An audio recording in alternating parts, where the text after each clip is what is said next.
2, 3 start. Hallelujah, praise the lord. దేవునికి స్తోత్రం. బాగున్నారా? మరొకసారి దేవుడు ఇచ్చిన అవకాశాన్ని బట్టి దేవునికి వందనాలు చెల్లిస్తున్నాం. మరి ఈరోజు దేవుని వాక్యం ఏంటో సిద్ధంగా ఉన్నారా? Welcome you all to the hour of prayer, ప్రార్థన గడి అనే కార్యక్రమం ఆహ్వానిస్తున్నాం. మరి ఈరోజు దేవుడు మనతో ఏం మాట్లాడతాడో మనం చూద్దామా?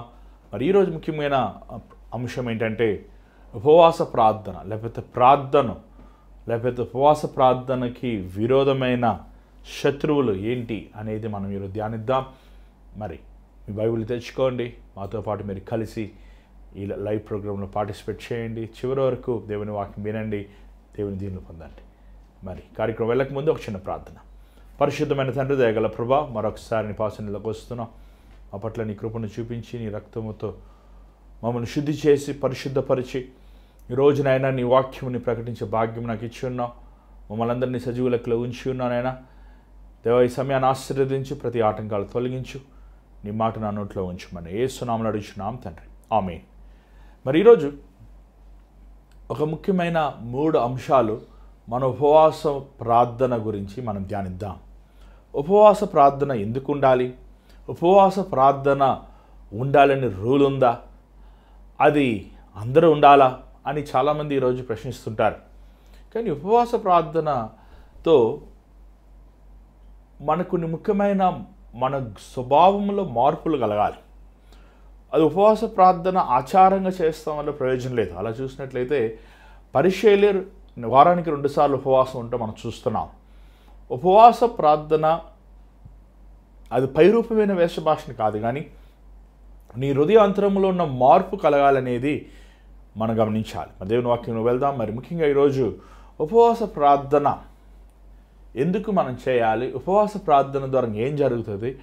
ఉపవాస ప్రార్థన ద్వారంగా ఎలాంటి శత్రువులని, ఏంటి ఆ శత్రువులు, మనలో ఉన్న శత్రువులు మనం జయిస్తామనేది మనం చూద్దాం. మొదటిగా మొదటి యోహాను 3వ అధ్యాయము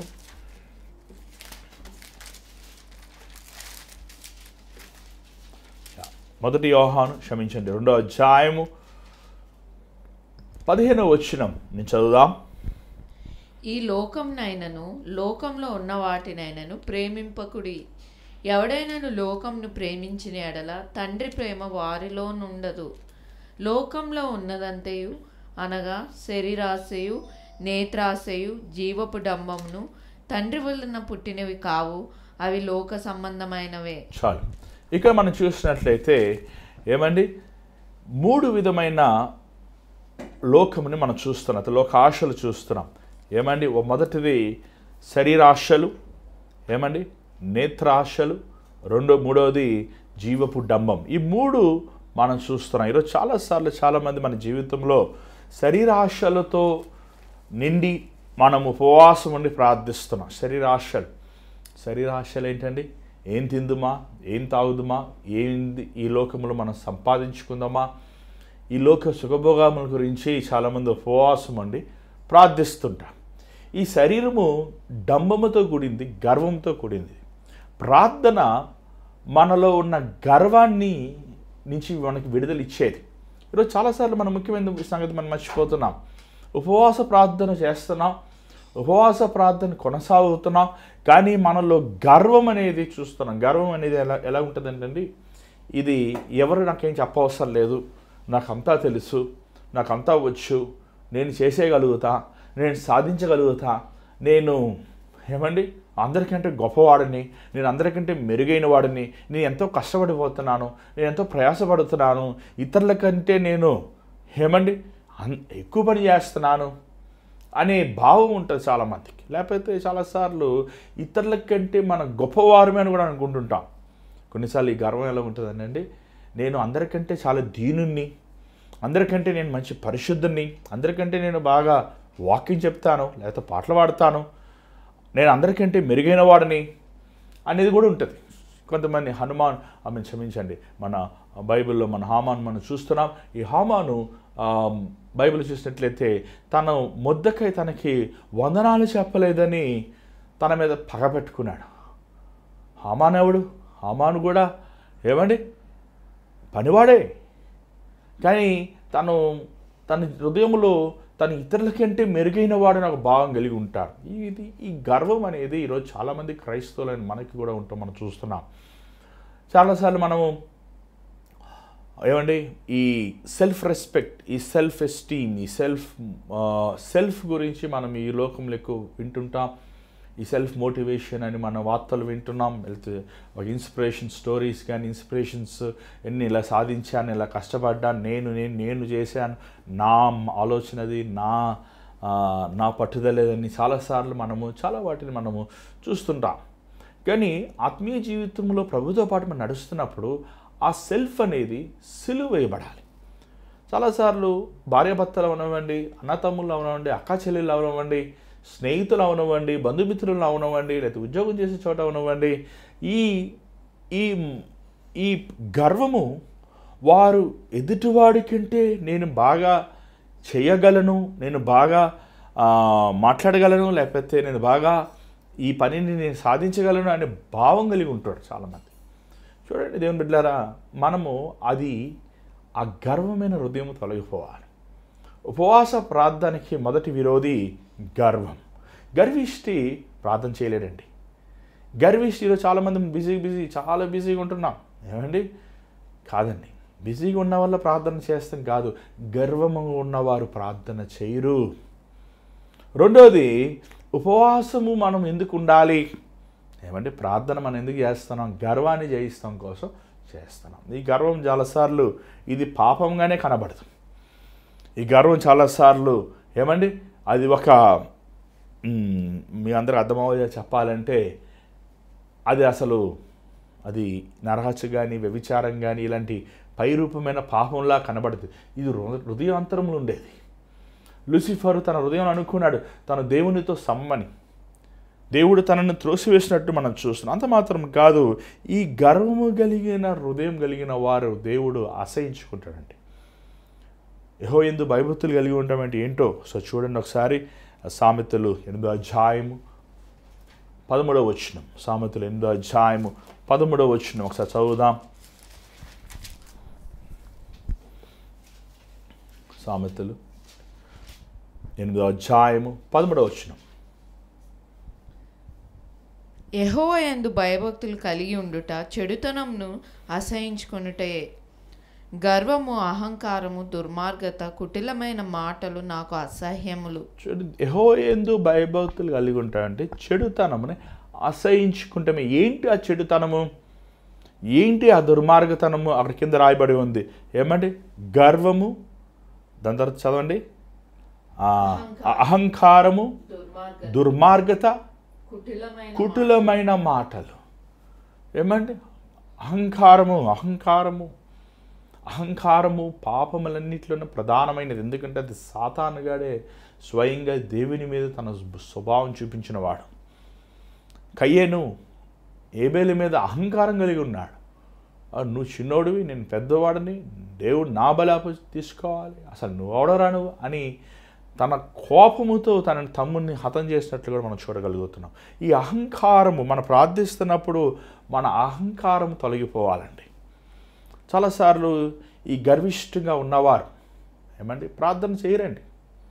నోరు మూసుకుని ఉంటారు, ఎంతసేపన నోరు మూసుకుంటారు, అలా ఉంటారు కళ్ళు మూసుకుని ప్రార్థనలు. ప్రార్థన రాదు వారికి, ప్రార్థన చేయరు వారు క్రైస్తవులను పిలువబడుతుంటారు, పుట్టకతో క్రైస్తవులు ఉంటారు చాలామంది. వారు ప్రార్థన చెయ్యరు. కారణం ఏంటంటే ఈ గర్వమని హృదయమని కలిగి ఉంటారు. ఆ హృదయమును నువ్వు దేవుని సన్నిధిలో విరగొట్టుకోవాలి. అడుగు ప్రభువుని, అడుగు ప్రభు నన్ను నా గర్వంను తీసివేయి. నా దేవుడు సహాయం ఏం అవసరం లేదు, నా దేవుడు ఏం సహాయం చేయ అవసరం లేదు, నా దేవుడు నాకేం చేశాడు, నా దేవుడు నాకు ప్రార్థిస్తేనే సహాయం చేస్తాడా, లేకపోతే నా పని నేను చేసుకోలేనా, నా జ్ఞానాన్ని ఉపయోగించుకోలేనా, నేను కష్టపడి చదువుకున్నాను కదా నేను పైకి రాలేనా అనే ఒక భావంలో ఉంటారు చాలామంది. రెండోది, ఉపవాస ప్రార్థనకి శత్రువు ఏంటంటే ఉపవాసానికి కామం, లస్ట్. చూడండి దేవుని బిడ్డలారా, ఈ కామం అనేది ఈరోజు ఎక్కడ చూసినా మనం చూస్తున్నాం. యేసుప్రభు స్పష్టంగా దీని గురించి చెప్పాడు. ఒక స్త్రీనైనను పురుషుడినైనను మోహపు చూపు, ఏమంటే ఆ చూపులు అసలు క్రియల వరకు ఎలా వస్తుంది, ఆలోచనలకు కూడా 100% పర్ఫెక్షన్ ఉండాలి. ఈరోజు ఆ చూపులో, ఆ ఆలోచనలో వ్యభిచారం, ఒక భార్య కాని ఆమెతో, లేదా భర్త కాని ఆమెతో, భర్త కాని వ్యక్తితో, వివాహం కాకుండా పరాయి స్త్రీతో, పరాయి పురుషుడితో ఈరోజు ఒక పేరు పెట్టారు దీనికి, కామానికి ప్రేమ అని పెట్టారు. ఏమంటే పెళ్లి చేసుకోకుండా కలిసి జీవిస్తాం, పెళ్లి చేసుకోకుండా సంభాషణ చేస్తాం, లేకపోతే మాట్లాడతాం, విచ్చలవిడిగా జీవిస్తాం. ఈరోజు ఇది సర్వసాధారణం అయిపోయింది. ఇలా వాక్యం చెప్తుంటే చాలామంది నవ్వుతారు, ఏంటంటే ఈ రోజుల్లో కూడా ఇలా మాట్లాడుతున్నారు మీరు అంటే. పెళ్ళి కాకపోతే అబ్బాయితో మాట్లాడితే తప్పేముంది, అమ్మాయితో మాట్లాడితే తప్పేముంది, అరే నా భర్త ఉండగా, నా భార్య ఉండగా పరాయి స్త్రీతో, పరాయి పురుషుడితో తప్పేముంది, అవి మాట్లాడాలండి. మాట్లాడకపోతే ఎట్లా? ఏమండి, మాట్లాడవచ్చు, తప్పేం లేదు. కానీ ఎంతవరకు అంతవరకే మాట్లాడు. ఎకిలితనమ్మ మాటలు, ఏమండి, జోకులు, అపహాసించే మాటలు, ఎగతాళ రీతైన మాటలు, ఎకిలితనం. ఈరోజు ఎకిలితనం ఏమండి, ఒక ఆపోజిట్ సెక్స్తో నీకు ఎకిలితనం ఏంటి? నీకు భర్త ఉన్నాడు కదా, నీకు భార్య ఉన్నారు కదా, ఏమండి అది ఒక అసభ్యమైన జోక్స్ ఏంటి? ఈరోజు ఈ ఆఫీసుల్లో ఏమని పనిచేసే చోట ఎంత విచ్చలవిడిగా మనుషులు ఉంటున్నారండి. దేవుడి భయము లేకుండా, దేవుడు అంటే గౌరవం లేకుండా ఈరోజు క్రైస్తవ సమాజంలో వ్యభిచారములేంటి? దేవుని ఇచ్చిన కుమారులు అవనవండి, కుమార్తెలు అవనవండి, జారత్వంలో ఉండటం ఏంటి? ఏమండి ఈరోజు సేవకులు ఇలాంటి భయంకరమైన పాపాల్లో ఉన్నారు. వీళ్ళు ఉపవాసం ఉన్నారండి. ఉపవాసం ఉన్నవాడు తన దేహాన్ని నలగొట్టుకుంటాడు. ఉపవాసం ఏమంటే దానియేలు మనం చూస్తున్నాం, తనంటే రాజభోజనం నాకు వద్దు. ఈరోజు యవనస్తులు ఏమని, ఈరోజు టీనేజర్స్ యవనస్తులు కాయగూర తినరండి, దిగదు వాళ్ళకి నీచు కావాలి, వాళ్ళకి కూల్ డ్రింక్లు కావాలి, ఆ కూల్ డ్రింక్తో బీర్లు కావాలి, మళ్ళీ ఇంకా రమ్ములు కావాలి, విస్కీలు కావాలి, ఏమండి మళ్ళీ తాగేసి మళ్ళీ తందనాలు చేయాలి. నీ దేహము దేవుని ఆలయం అని తెలుసా? ఉపవాస ప్రార్థన అంటున్నారు. ఎంతమంది నిజంగా ఉపవాసం ఉంటున్నారు? ఉపవాసం ఉన్నవాడికి తన కామ ఉద్రేకములు ఏమండి అవి కంట్రోల్ అయిపోతాయి ఆటోమేటిక్గా. నువ్వు ఉపవాసం ఉంటున్నప్పుడు నీ కామముని నువ్వు జయించాలి, ఇచ్ఛల్ని జయించాలి, శరీరాన్ని జయించాలి. ఈరోజు ఎంతమంది ఈవెన్ 40 సంవత్సరాలు, 50 సంవత్సరాలు, 60 సంవత్సరాలు ఒక ముసలి రూపము, ముసలివారు అయినా కూడా కామముతో నిండి ఉన్నారు ఈరోజు చాలామంది. కామం అనేది దానికి వయసు ఏం లేదండి. ఒక యవనస్తుడుగా యవనేచ్ఛలను జయించకపోతే నీ జీవితాంతం ఈ కామం నిన్ను వెంటాడుద్ది, నీ సాక్ష్యాన్ని పాడు చేసేస్తుంది. ఇది భయంకరమైన పాపం. కామ పాపం చాలా భయంకరమైనది. పౌలు తిమోతితో అంటున్నాడు ఏమని జారత్వం నుంచి పారిపో, ఫ్లీ ఫ్రమ్ సెక్షువల్ ఇమ్మారలిటీ, పారిపో. ఆ మాట ఎక్కడ వాడబడలేదు. ఏమండి అబద్ధం నుంచి పారిపో, దొంగతనం నుంచి పారిపో అనలేదు, కానీ కామము నుంచి సెక్షువల్ పారిపో. ఆ యోసేపు ఏం చేశాడంటే ఆ పోతీఫర్ తను శోధించినప్పుడు తమ దగ్గర నుంచి పారిపోయాడు ఆయన. ఇంత భయంకరమైన దుష్కార్యము నా దేవుని ఎదుట ఎలా చేయాలి? చూడు ఈరోజు ఆ భయం లేదండి మనుషులకి. ఈ టీవీల్లో అదే, సెల్ ఫోన్లో అయ్యే, చిన్న పిల్లలు, పసిపిల్లలు, ఏమైనా 5వ తరగతి, 6వ తరగతి, 7వ తరగతి చిన్న పిల్లలు ఈరోజు కామ ఇచ్ఛలతో నిండి ఉన్నారండి. ఎంత భయంకరమైన సమాజంలో ఉన్నాం, ఎంత భయంకరమైన లోకంలో ఉన్నాం. సొదొమ గుమొర్ర ఎలా ఉందో అలాగే ఉంది ఈరోజు ప్రస్తుత లోకం. ఆ నోవా దినములు ఎలాగ ఉందో అలాగే ఉంది. పురుషులు వివాహం చేసుకుంటూ, స్త్రీలు వివాహం చేసుకుంటూ, మళ్ళీ దీనికి ప్రేమాన్ని మాటలు చెప్తూ ఎంతమంది ఈరోజు ఎంత భయంకరమైన స్థితిలో ఉన్నారు. ఈ కామమని ఏమంటే కామమే ఒక దేవతగా ఆరాధిస్తుంటారు. ఈ కామముని దేవుని వాక్యం సెలవేసి చూడండి దయచేసి. గళితీ రాసిన పత్రిక 5వ అధ్యాయము 16వ వచనం దయచేసి మీ బైబిల్ రాసి చూడండి. గళితీ రాసిన పత్రిక 5వ అధ్యాయము 16వ వచనం. నేను చెప్పునదేమనగా ఆత్మానుసారంగా నడుచుకొనుడి, అప్పుడు మీరు శరీరేచ్ఛను నెరవేర్చరు. శరీరము ఆత్మకును, ఆత్మ శరీరమునకు విరోధంగా అపేక్షించు. మీరు ఆత్మానుసారమైన వారా? ఉపవాసం ఉంటున్న వల్ల నీ శరీరముని ఏం చేస్తున్నా? ఏమండి నల్లగొట్టుకుంటున్నాం. మనం శరీర సంబంధమైన వారు కాదు. మనం ఏది చూస్తున్నామో, ఏది మనం స్పందిస్తున్నామో దానిని నమ్మము. మనం విశ్వాసపూర్వకమైన వారిని. చూపువారు ద్వారా, not by the sight by the faith. విశ్వాసంతో మనం నడిచేవారు. ఏమండి, మనము విశ్వాసముతో నడిచేవారు. మనని శరీరనేత్రం లేదు చూస్తుంది, దాన్ని విశ్వసించం. చూడని వాటిని మనం నమ్ముతాము. ఈరోజు అలాగ మనం కలిగి ఉండాలంటే నీ నేత్రములకున్న ఆ కామ దయ్యం, ఏమంటే సాతాన్ గారండి, ఈ వ్యసనాలు, ఈరోజు ఎంతమంది దుర్మార్గమైన వ్యసనాలకు బానిసై ఉన్నారు, పాపానికి బానిసై ఉన్నారు, వారి శరీరాన్ని పాటు చేసుకుంటున్నారు. యోబు అంటున్నాడు, ఏమంటే నేను నిబంధన చేసి ఉన్నాను, నేను ఒక కన్యక స్త్రీని నేను చూడను. ఎంతమంది నిబంధన చేశారు నేత్రములకి? ఈరోజు మనం ఒకసారి ఆలోచించుకోవాలి, మనం పరీక్షించుకోవాలి. మొదటి తెస్సలోనిక రాసిన పత్రిక 4వ అధ్యాయము 3-5 వరకు చదువుదాం. మొదటి తెస్సలోనిక రాసిన పత్రిక 4వ అధ్యాయము 3-5 వరకు సార్ చదవండి. చాలామంది దేవుని చిత్తం ఏంటి అడుగుతారు. ఇక్కడే ఉంది. చదవండి. మీరు పరిశుద్ధులగుటయే అనగా మీరు జారత్వమునకు దూరంగా ఉండుటయే దేవుని చిత్తము. మీలో ప్రతి వాడును దేవుని ఎరుగని అన్యజనుల వలె కామాభిలాష యందు కాక పరిశుద్ధత యందును ఘనత యందును తన ఘటమును ఎట్లు కాపాడుకొనవలనో అది ఎరిగి ఉండుటయే దేవుని చిత్తము. దేవుని చిత్తం ఏంటి? కామము అభిలాష, కామమును ప్రేమించేవారు కాక. ఈరోజు ఎంతమంది పురుషులు నీ భార్య దగ్గర ఉంటే మీరు ఆనందంగా ఉంటారు? ఎంతమంది భార్యలు మీ భర్తల దగ్గర ఉంటే ఆనందంగా ఉంటారు? వివాహం కాక పిల్లలైన మీరు మీ తల్లిదండ్రుల దగ్గర ఉంటే మీరు సంతోషంగా ఉంటారు. ఏమంటే ఈరోజు తల్లిదండ్రులను ఒక ఇబ్బందిగా చూస్తారు. తల్లిదండ్రులు ఉంటే అది అడుగుతాడు, ఇది అడుగుతాడు. మా నాన్న, మా అమ్మ అయితే ప్రతిదీ గలిగి చూస్తుంది.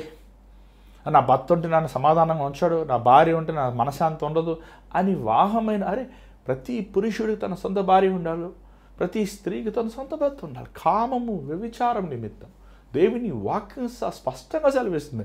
భార్య భర్తలు ఎడవాయకూడదు ప్రార్థన నిమిత్తం తప్ప. ఏమంటే ఈరోజు దేవుడు ఇద్దరిద్దరిగా ఎందుకు చేశాడంటే అది నీ క్షేమం కోసమే. ఈరోజు ఎంతమంది సేవకులండి, ఎంతమంది పాస్టర్లు ఎంత భయంకరమైన కామ పాపంలో ఉన్నారు. ఈరోజు వారు పాస్టర్లు చనిపోయినా కూడా ఈరోజు మన వార్తల్లో చూస్తున్నాం ఎంత భయంకరమైన కామం. ఏమంటే నీ భార్య నీ పక్కన ఉండటం అది నీకు క్షేమం. నువ్వు లోకమంతటికి వాక్యం చెప్పచ్చేమో, నువ్వు పెద్ద బోధకుడివేమో, ఏమన్నా నేను ఎక్కడిగా వారు ఎవరు లేకపోతే ఎలాగా? నీ భార్యను మోసం చేయలేవు, నీ భార్యకి మొత్తం తెలుసు నీ గురించి. నీ భర్తను మోసం చేయలేవు, నీ భర్తకి మొత్తం తెలుసు. ఏమంటే ఈరోజు అడిగే వాళ్ళు వద్దు, మనకి ఎవ్వరు మన ఇష్టమనుసారం మనం ఉండాలి. అది భయంకరమైన స్థితి. అలాంటి వారు ఉపవాసం ఉండి దేవుని సన్నిధిలో ఆ కామము నుంచి విజయం పొందాలండి. మూడవది, ఉపవాస ప్రార్థన చేయకుండా ఉండేది. మూడవది ఏంటంటే ఏమండి, గ్రీడీనెస్ ఏమంటాం? దురాశ. దేవుని వాక్యం దీని గురించి స్పష్టంగా తెలియజేస్తున్నాం. ఒకసారి మీ బైబిల్లో చూడండి.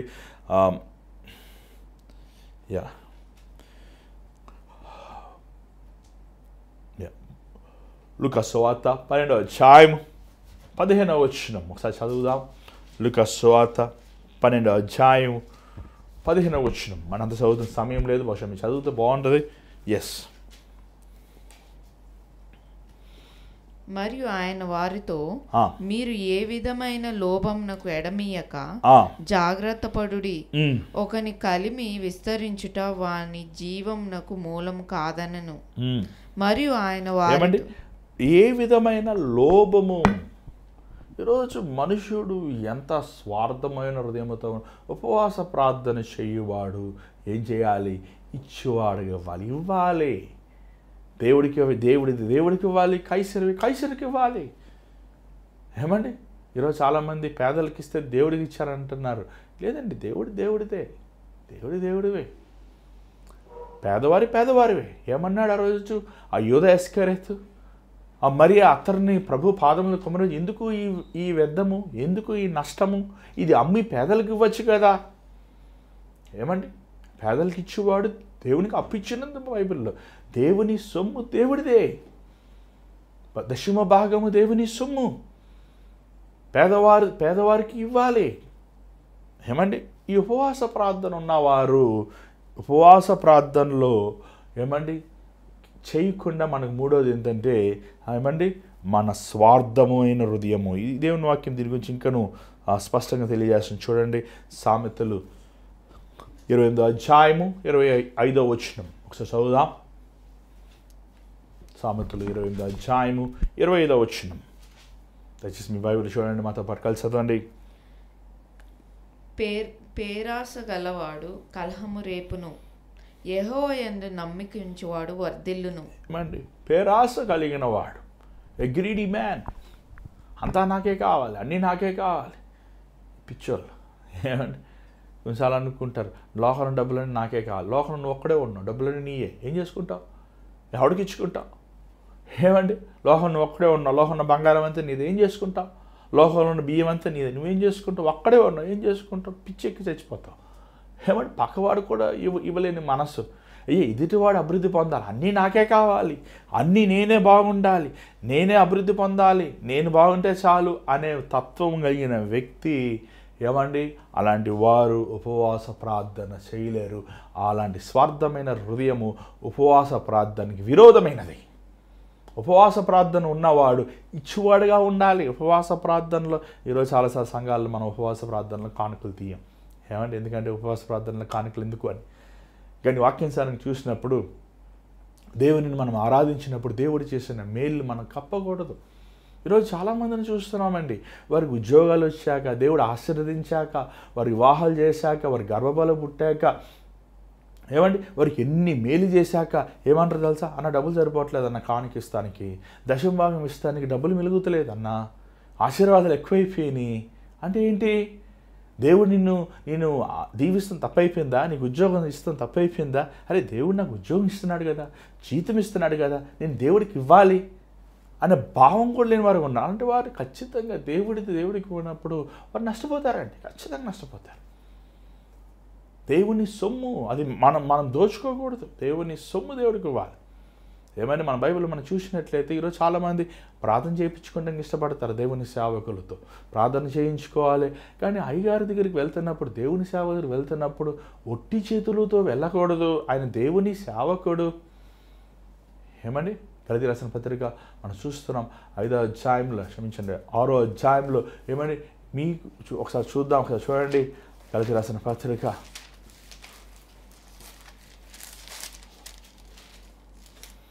6వ అధ్యాయం 6వ వచనం చదవండి. వాక్యోపదేశము పొందువాడు ఉపదేశించువానికి మంచి పదార్థములన్నిటిలో భాగమియ్యవలెను. వాక్యోపదేశం, నువ్వు ఆత్మీయంగా మేలు పొందుతున్నప్పుడు, ఆత్మీయంగా నువ్వు దీవెన పొందుతున్నప్పుడు, సంఘములో ఉన్న కాపరి ద్వారంగా లేకపోతే దేవుని సేవకుల ద్వారా నువ్వు ప్రార్థన పొందుతున్నప్పుడు, నువ్వు దేవుని సేవకులకి, దేవుని మందిరానికి ఇవ్వాలి. అది చెప్పాల్సిన అవసరం ఏముంది? ఏమండి, ఉద్యోగం ఇచ్చాక దేవుడి దశమభాగం కూడా చాలామంది కష్టపడతారు. ఉద్యోగం పోయిందనుకోండి, మళ్ళీ ఏడుస్తారు. దేవుడి సేవకులని కోసం ప్రార్థన చేసిన వచ్చింది కదా, దేవుని సేవకులు ప్రార్థన చేస్తే వివాహమైంది కదా, దేవుని సేవకుల్ని ప్రార్థన చేస్తే గర్భఫలం తెరవబడింది కదా, దేవుని సేవకుల్ని ప్రార్థన చేస్తే నువ్వు వ్యాపార రీతిగా అభివృద్ధి పొందావు కదా, దేవునికి ఇచ్చే విషయంలో ఎందుకు నువ్వు వెనకాడుతున్నావు? ఏమంటే ఈరోజు ఒక తప్పైన ఒక బోధన మనం చూస్తున్నామని, తప్పైన ఒక విధానం చూస్తాం. దేవుడికి ఇవ్వద్దు, పేదలకు ఇవ్వండి అంటే. దేవుడికి ఇవ్వద్దు అంటే దేవుని మందిరం కొనసాగించబడాలి కదా.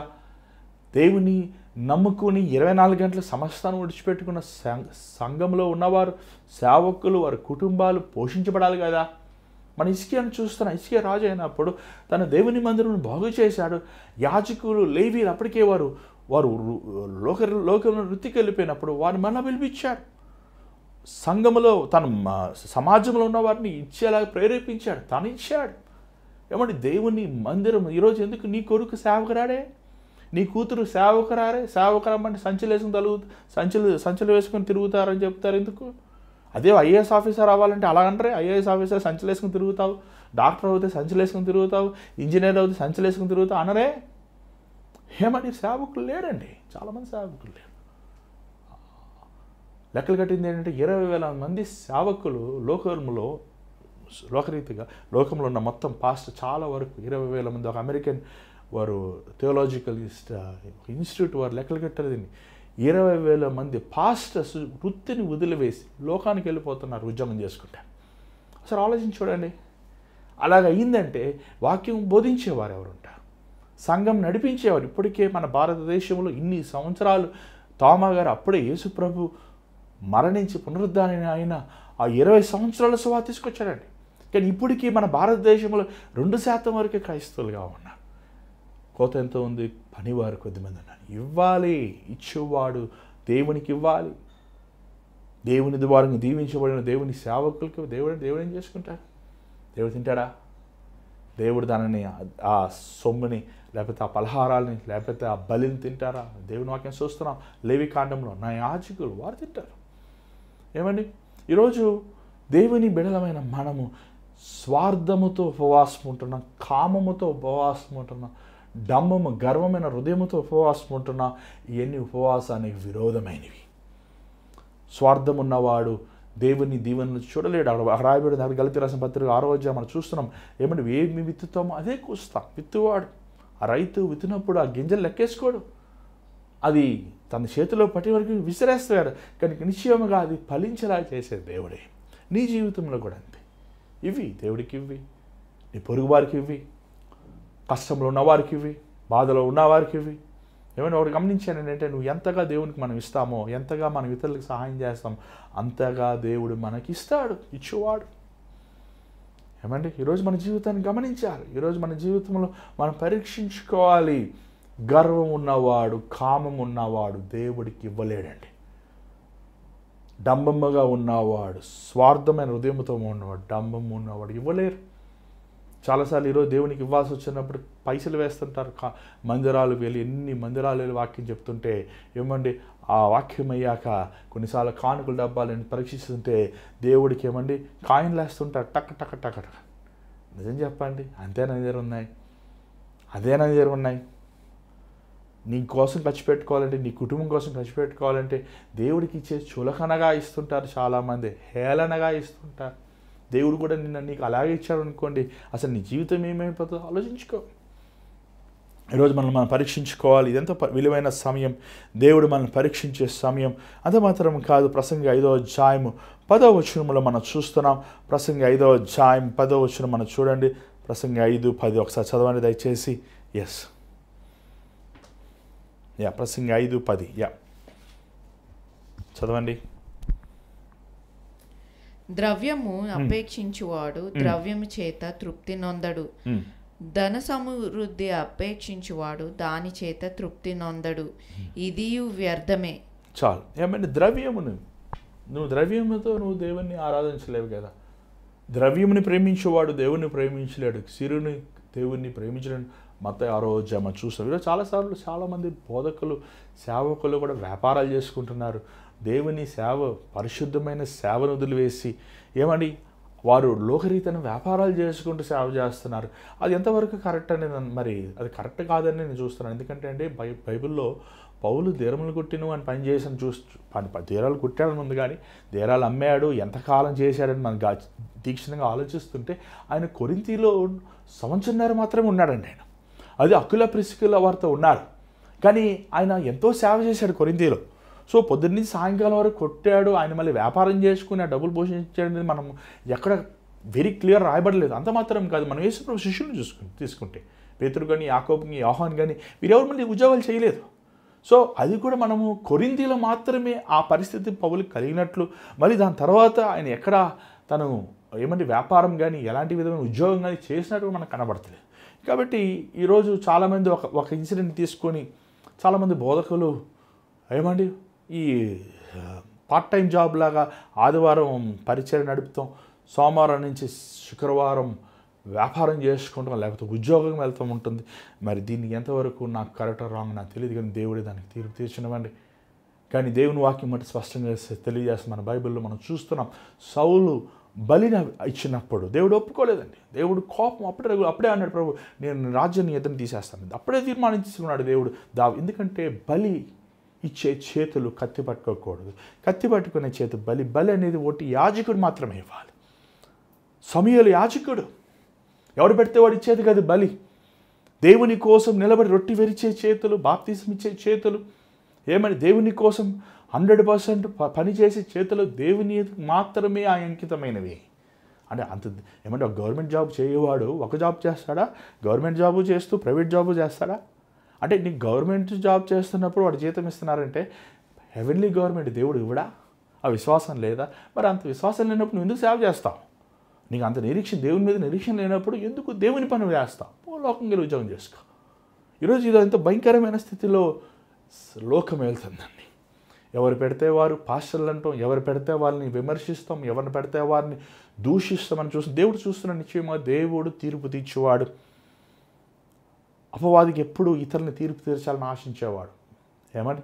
కానీ దేవుడు ఖచ్చితంగా అలాంటి వారిని రెండంతల భయంకరమైన నరకాగ్ని ఉంటుందండి. ఈరోజు మనము మనుషులు ఎదుట మంచివారు కనబడవచ్చేమో, కానీ రేపు దేవుని ఎదుట ఖచ్చితంగా ప్రతి ఒక్కరు తీర్పు దేవుని మందిరం నుంచే, దేవుని ఇంటి నుంచే స్టార్ట్ అవుతుంది.